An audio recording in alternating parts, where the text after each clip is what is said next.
السلام علیکم dear listeners, جی جناب کہیے کیا حال احوال ہیں، کیسے ہیں آپ سب؟ دعا ہے، امید ہے آپ سب بخیر و عافیت ہوں گے۔ الحمدللہ میں بھی بالکل خیریت سے ہوں۔ ناول کی نیکسٹ ایپیسوڈ کے ساتھ حاضر ہوں۔ ناول کی فرمائش ہم سے کی ہے سیما ایاز احمد نے۔ ناول کا نام ہے چراغ آخر شب، مصنفہ ہے رفعت ناہید سجاد، قسط نمبر 17۔ لاہور قلعے کے اندر گیروے رنگ کا سنہری عکس والا گردوارہ بھی نظر آ رہا تھا، جو سکھوں کے عہد حکومت میں قلعے کے درمیان کہیں کھڑا کر لیا گیا۔ وہ اس طرح تعمیر کیا تھا کہ قلعے کا سارا حسن اس کے پس منظر میں چلا گیا تھا۔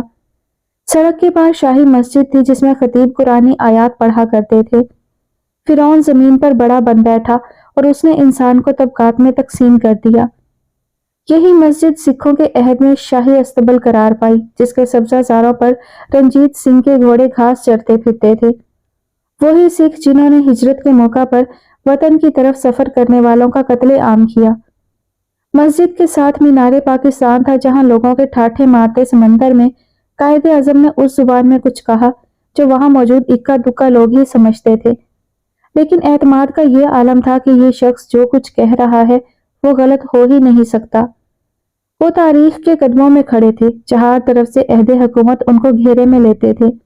مغل، سکھ، انگریز، ہندو، سب نامور بے نام ہو جاتے ہیں، لیکن تاریخ سے عبرت لی گئی نہ درس۔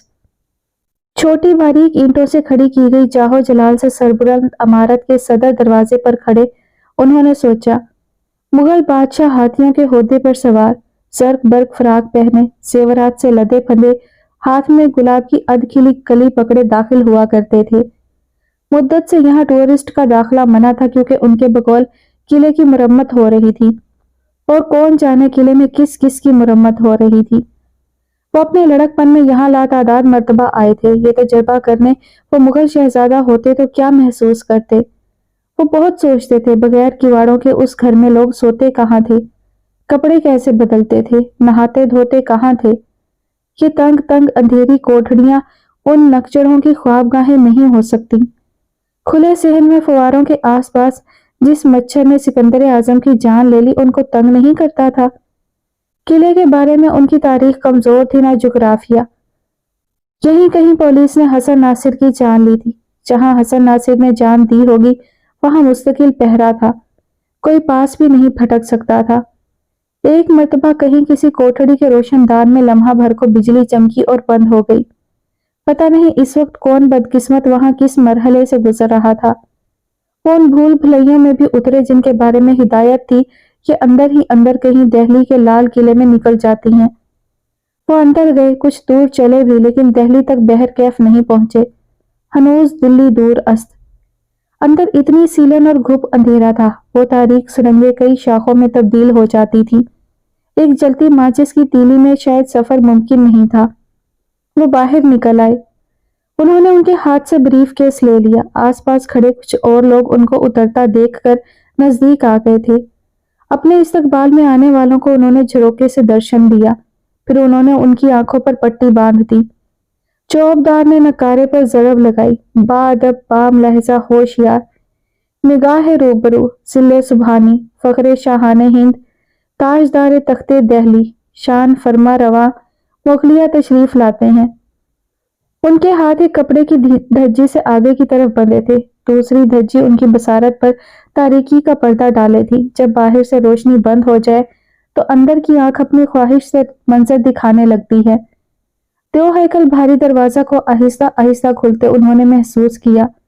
وہ ہاتھی پر سوار فیل کی چال سے لہراتے بڑی شان سے تلواروں کی چھاؤں میں داخل ہوئے اور سیڑھیوں کے اس راستے سے اوپر اٹھ گئے جو ہاتھیوں کو طے کرنی تھی۔ کبھی وہ آئے تھے گھوڑے دوڑاتے، قلعوں کی فصیلوں پر بغل میں آدمی دبا کر دوڑتے، نکالے گئے تو آخری زمانہ تھا۔ ریشم و اطلس میں ملبوس، گردن 9 لکھے کے بوجھ سے جھکی، کمہاروں کے ڈنڈوں پر سوار پالکیوں میں ناز سے لہراتے میدان جنگ کی طرف روانہ ہوتے تھے۔ وہ شاہ وقت اقلیم کو سہارا دیے چلے۔ وہ سبزہ زاروں کے پاس سے گزرے، اوپر چڑھتے نیچے اترتے، ایک خاموش سناٹے کو توڑتے قلعہ میں قید ہوا ان کے چہرے کو چھو کر گزرتی۔ وہ اس ہوا سے بھی نامانوس نہیں تھے۔ جب سارا لاہور حبس اور گھٹن کا شکار ہوتا، ان جالیدار جھروکوں سے بھر بھر ہوا گزرتی تھی۔ اب وہ ان کو لیے نیچے کہیں سیڑھیاں اتر رہے تھے۔ سیڑھیوں سے اترنے کا یہ سفر بہت طویل ہو گیا تھا۔ پھر شاید وہ صحیح مقام پر پہنچ گئے تھے کیونکہ اب چلنے کا عمل بند ہو گیا تھا۔ پھر ان کے ہاتھ آزاد ہوئے اور آنکھوں سے پٹی اتار لی گئی۔ وہ کسی ایسی جگہ کھڑے تھے جہاں دن کی روشنی میں بھی چھت سے ایک تار کے ذریعے پیلا سا بلب روشن تھا۔ پٹی کھل جانے کے بعد انہیں کتنی دیر تک کچھ نظر نہیں آیا۔ اتنی دیر تاریکی میں رہنے کے بعد آنکھیں روشنی اور اندھیرے میں فرق کرنے سے قاصر تھیں۔ آنکھوں کے سامنے ناچتے رنگ برنگے ترمرے۔ اندھی سی مایوس روشنی میں ڈیسک کے پیچھے دراز گنجے سر اور لٹکی ہوئی توند والے آدمی نے ایک خشک نظر ان پر ڈالی۔ یہاں تک لانے والے پلٹ گئے۔ اب وہ نئے لوگوں کے ہاتھوں میں تھے۔ دوست تو وہ بھی نہیں تھے، لیکن اتنی دیر کے ساتھ میں وہ ان سے مانوس ہو گئے تھے۔ مجھے اس طرح یہاں بلا لانے کی وجہ، اس سناٹے کو توڑنے کی پہل بھی انہی کی طرف سے ہوئی۔ راستے میں کوئی تکلیف تو نہیں ہوئی پروفیسر؟ چائے پیو گے؟ مجھے یقین ہے میں یہاں کسی ٹی پارٹی پر انوائٹ نہیں کیا گیا، لسان سے بولے گئے ان کے فکرے نے توندل میں بارود بھر دیا۔ وجہ تو تمہیں خود بھی پتا ہے ماسٹر، اس نے حقارت سے چلا کر کہا۔ کیا سمجھتے ہو تم خود کو؟ 600 روپیہ ماہوار کمانے والے کیڑے مکوڑے؟ بڑی عجیب سوچ ہے، 600 روپیہ کمانے والے اور ماسٹر دونوں آپ کے نزدیک کیڑے مکوڑے ہیں؟ یہ ماسٹر بہت بک بک کر رہا ہے، ڈھلکی توند نے برابر بیٹھے آدمی سے کہا۔ ذرا اس سے پوچھو، روسیوں سے اس کا کیا تعلق ہے؟ کلمہ سنائے سالہ کمیونسٹ۔ ماشاءاللہ کیا تکلیف دیتا ہے وہ تجھے؟ وہ خاموش رہے۔ اس سے پوچھو افغان جہاد میں روسیوں کی مدد کیوں کرتا ہے؟ وہ ان سے مخاطب نہیں تھا۔ پیغام رسانی کے لیے اس نے اپنے ساتھی کو چنا تھا، اور ساتھی نے چونکہ اس کا سوال دہرایا نہیں تھا اس لیے جواب بھی موصول نہیں ہوا۔ دوسرا کتنی دیر چپ رہا، پھر وہ بولا تو اس کی آواز میں کوئی نرمی نہیں تھی لیکن کوئی اشتعال بھی نہیں تھا۔ بات یہ ہے مسٹر، حکومت سے تنخواہ لیتے ہو اور اسی کے خلاف بولتے ہو، لوگوں کو بھڑکاتے ہو۔ آج ادھر آئے ہو نا؟ پہلے نے دوسرے کا جملہ پکڑا۔ اپنی ماں سے بول آنا تھا تمہارے بین ڈال لے، یاد رکھنا گھر والے تمہاری لاش کو ترسیں گے۔ اندر ڈالو اس کو، ابھی مجھے اس سے کوئی بات نہیں کرنی۔ 3 دن بعد اس کو لے کر آنا جب اس کی پروفیسری نکل گئی ہوگی۔ اس نے گھومنے والی کرسی کا رخ پھیر لیا، بات ختم ہو چکی تھی۔ وہ رضاکارانہ طور پر راستے کی راہبری کرنے والے کے پیچھے چل پڑے۔ وہ بزدل نہیں تھے، لیکن یہاں بہادری کسی کام نہ آتی۔ جس دھج سے کوئی مقتل میں گیا وہ شان سلامت رہتی ہے۔ گنجے کے پلے ان کا مصرع تو نہیں پڑا، لیکن اس کی توقع کے برعکس رونے گڑ گڑانے کی بجائے وہ جس استقامت سے سر اٹھا کر پلٹے اس سے برداشت نہیں ہو سکا۔ کسی وجہ کے بغیر اس نے ہوا میں لات گھمائی، یہ دیکھے بغیر کہ ان کے کہاں لگی ہوگی۔ اوئے تمیز کر اوئے، دوسرے نے سر اٹھا کر محض تنبیہ کی تھی۔ پتہ نہیں عباس کا جی چاہا کہ وہ اسے اٹھا کر پٹک دیں یا ان کی خواہشیں دم توڑ چکی تھیں۔ وہ اپنے سے آگے چلنے والے کے پیچھے بغیر لڑکھڑاتے چلے گئے۔ ایک کوٹھڑی میں سے گزر کر دوسری کوٹھڑی، اس کو پار کر کے تیسری کوٹھڑی، جن کے بجلی کے بٹن کمروں سے باہر تھے۔ ایک کلک سے کال کوٹھڑی روشن ہوئی۔ ان کو اپنے حلق میں نمک کا ذائقہ محسوس ہوا۔ وہ خون پہنچ کر ان کو ظلم کے بعد کی لذت سے دوچار نہیں ہونے دینا چاہتے تھے۔ لمحہ بھر کو بجلی جلی یا شاید دانستہ جلائی گئی۔ ایک جھپک میں انہوں نے دیکھا چھت سے 2 رسے لٹک رہے تھے، شاید اس میں قیدی کو باندھ کر لٹکایا جاتا ہو۔ الٹا یا سیدھا یہ ابھی انہیں دیکھنا باقی تھا۔ کوٹھڑی میں نہ کھڑکی تھی نہ روشن دان۔ دروازہ مقفل ہوا۔ ٹک کی آواز سے روشن کمرہ ایک دم اندھیرے میں ڈوب گیا۔ وہ جا چکے تھے اور لوہے کے قفل بتاتے تھے۔ وہ ایک کے بعد ایک کوٹھڑیوں کو تالے لگاتے باہر نکل چکے تھے۔ کچھ دیر بعد وہ چپ چاپ کھڑے رہے۔ شاید آنکھیں اس اندھیرے کی عادی ہوں تو ان کو کچھ سجھائی دینے لگے۔ جتنی دیر میں انہیں کوٹھڑی کی جھپک دکھائی دی اس میں لٹکتے رسوں کے سوا کچھ نہیں تھا۔ نہ چارپائی، نہ سٹول، نہ فرش کی غلاظت ڈھانپنے کو کوئی کپڑا، بس ایک گھپ اندھیرا اور آنکھوں کے سامنے ناچتے پیلے پیلے دھبے۔ انہوں نے آنے والے وقت کا سوچنا شروع کر دیا۔ انہوں نے ان کی گھڑی اتروا لی تھی اور بریف کیس پچھلی الماری میں رکھ دیا تھا۔ ان قلعوں میں رہنے والے اور اس کی تعمیر کرنے والے سے زیادہ بدقسمت تو وہ خود تھے۔ شاہ جہان کو ایک روزن تو نصیب ہوا تھا۔ انہوں نے یہ کال کوٹھڑیاں بھول بھلیاں کیوں بنوائی تھیں؟ اس لیے کہ عباس جیسا غیر اہم شخص ان دیواروں میں قید کر دیا جائے۔ وقت کو جانچنے کا ان کے پاس کوئی پیمانہ نہیں تھا، لیکن اب ان کی اگلی کلاس کا وقت بھی ختم ہو چکا ہوگا اور یہ زندگی میں پہلی کلاس ہوگی جو انہوں نے نہیں لی۔ ان کے طالب علم کسی تشویش میں مبتلا ہوئے ہوں گے، کسی نے ان کو اجنبی لوگوں کے ساتھ جاتے دیکھ کر اچنبھے کا اظہار کیا ہوگا، یا شاید ان کی گمشدگی کی خبر اس وقت تک عام نہ ہو جب شام گئے وہ گھر واپس نہ پہنچے۔ بہت دنوں سے ان کو ایسی تنہائی کی سخت ضرورت تھی جس میں ان کی اپنے آپ سے ملاقات ہو سکے، جس میں بیٹھ کر وہ اپنی کوتاہیوں، ناکامیوں اور کمزوریوں کو ایک نظر پرکھ سکے، وطن کے حالات پر کوڑ سکے اور تنہائی میں جی بھر کر رو لیں۔ لیکن اس سے پہلے انہیں اس محل سے مانوس ہونا تھا جہاں بن بادشاہت رہائش ان کا مقدر ہوئی تھی۔ وہ لوگ جب انہیں یہاں بند کر کے گئے اور اپنے پیچھے ایک کے بعد ایک کمروں کی کنڈیاں لگنے کی آوازیں اور زنجیروں کی کھڑکھڑاہٹ کا شور ان کے کانوں سے ٹکرایا تو وہ کمرے کے وسط میں کھڑے تھے۔ دیوار کتنے قدم دور تھی، اندازوں کا آسرا گھٹا ٹوپ اندھیرے میں معدوم ہو گیا۔ ہاتھ پھیلا کر وہ 2 قدم دور چلے ہی تھے کہ ان کی ہتھیلی دیوار کی سخت سطح سے ٹکرائی۔ رخ بدل کر انہوں نے دیوار سے ٹیک لگا لی۔ اسی اندازے سے انہوں نے خود کو دیوار کی کھردری صدا کے سہارے رگڑتے خود کو فرش تک گھسیٹ لیا۔ کتنی دیر وہ اسی طرح اکڑوں بیٹھے رہے، ان کا خیال تھا وہ واپس آئیں گے، وہ ان کے منتظر رہے جن کے انتظار کا انہوں نے کبھی سوچا نہیں تھا۔ وقت گزر رہا تھا کہ ٹھہرا ہوا تھا، وقت سے بے نیاز، زمانے سے بے خبر۔ کتنی مرتبہ انہوں نے خود سے پوچھا، آخر انہیں یہاں کیوں لایا گیا ہے؟ ان پر الزام عائد کیوں نہیں کیے گئے؟ مقدمہ کیوں نہیں بنا؟ کورٹ کچہریوں سے دور کھڑکھڑاتی عدلِ جہانگیر ان کا مقدر کیوں نہیں ہوئی؟ ان کو سزا کیوں نہیں سنائی گئی؟ کیا ان کا وجود آزاد فضا میں اس قدر خطرناک تھا کہ ان کو معصوم خلقت سے دور کر دیا جائے؟ یقیناً یہ قلعہ میں ایک اکیلا کمرہ نہیں ہوگا، گمشدہ لوگوں میں بھی وہ اکیلے گم نہیں ہوئے ہوں گے، ان کے ارد گرد ان جیسے لوگوں کی ایک بستی آباد ہوگی۔ وہ چور، ڈاکو، قاتل نہیں ہے لیکن مجرم ہے، جرم نامعلوم۔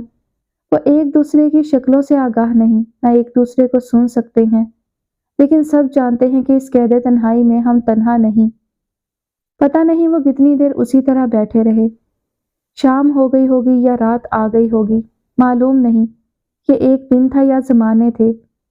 آپ زبان و مکان سے ماورا ہوں تو وقت بھی ٹھہر جاتا ہے، پہر بدلنے، گھڑی کی سوئیاں سرکنے، دن کی سفیدی سے رات کی سیاہی میں تبدیل ہونے، اور درمیان میں مختصر سے وقفے کے لیے نارنجی پڑتے آسمان۔ وہ ہر چیز سے لا علم تھے۔ پہلے انہوں نے اپنی سابقہ پوزیشن بدلی، اکڑوں سے پھسکڑا مارا، پھر انہوں نے پاؤں پھیلائے۔ ذرا سا وقفہ دے کر انہوں نے خود کو فرش پر کھسکایا۔ اب وہ فرش پر چت لیٹے تھے۔ وہ کسی قسم کی غلاظت تھی جو ان کے وجود سے مس ہوتی تھی۔ وہ اس سے بھی لا علم تھے۔ اتنی دیر کے بعد بھی آنکھیں اس تاریکی کی عادی نہیں ہو رہی تھیں۔ لا علمی بھی کیا نعمت ہے! شاید ایسی ہولناک تاریکی ان کی زندگی میں کبھی نہیں آئی تھی۔ جنگ کے زمانے میں بلیک آؤٹ کی راتوں میں بھی چاند کی ہلکی سی جھلک ستاروں کی مدھم روشنی اجالے سے محروم نہیں ہونے دیتی تھی۔ درمیان میں انہیں نیند کے جھونکے بھی آئے، لیکن مکمل نیند کی حالت میں وہ ایک لمحے کو بھی نہیں جا سکے۔ انہیں پتہ بھی نہیں چلا ایک دن گزر چکا ہوگا یا نصف پہر، باہر رات ہوگی کہ صبح کی روشنی نمودار ہو رہی ہوگی۔ انہوں نے پتھر کے سخت فرش پر لیٹے لیٹے سوچا، چلو فرض کر لیتے ہیں سورج ڈوب رہا ہوگا۔ بڑا سا نارنجی گولا جھاڑ جیسے درختوں کے پیچھے اپنی بے رنگ روشنی بکھیرتا آہستہ آہستہ افق کے کونے میں آدھا چوتھائی ہوتا زمین میں تحلیل ہو رہا ہوگا۔ بلند بالا عمارتوں کے پیچھے سے ایک جھلک دکھاتا، آسمان میں بکھرے مچھلی کے خشک پنجر جیسے روئی کی طرح اڑتے بادلوں کو نارنجی رنگ میں ڈبوتا۔ یہ منظر کچھ دیر کے لیے آسمان پر ٹھہرا رہتا ہے، سورج غائب ہو جاتا ہے، لیکن اس کے بعد بھی کچھ دیر دنیا روشن رہتی ہے۔ کیا دنیا میں روشنی نام کی کوئی چیز بھی ہے؟ روشنی سے اندھیرے کا سفر آسمانوں پر ایک دم ہوتا ہے۔ وہ آخری میٹھی میٹھی سورج کی شعاؤں کے غائب ہوتے ہی اندھیرا ایک دم اتر آتا ہے۔ چیزوں کو تاریکی میں چھوڑ کر لوگ باغ تیز تیز سائیکل چلاتے گھروں کی طرف دوڑتے ہیں۔ اچانک سڑکوں پر رش بڑھ جاتا ہے، ٹانگے، رکشہ سب سواریوں کو سمیٹے ان کو اپنی اپنی منزل تک پہنچانے کے لیے کوشاں۔